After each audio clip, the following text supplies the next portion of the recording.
Učenci osnovne šole Milana Šuštaršiča so pripravljeni na zimo. Hladno je dovolj, zdaj manjka samo še sneg. A tega fantje in dekleta že vohajo. Se mi zdi, da bo kmalu.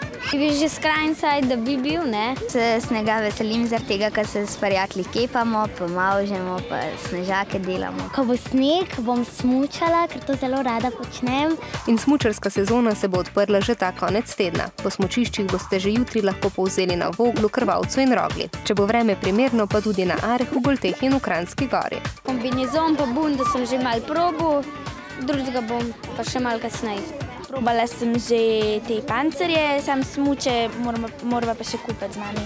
Lani je slovenska smučišča obiskalo več kot 1.200.000 turistov. Večina je bila domačinov, torej ljudi iz Slovenije. Ponavadi smučamo v Sloveniji, pa zaradi tega, ker mogoče je tudi cenejše, pa tudi manj so gužve, kot recimo kje v Italiji. Meni je najbolj všeč na Rogli za bordanje, ker je najbolj za učiti se tam bordati.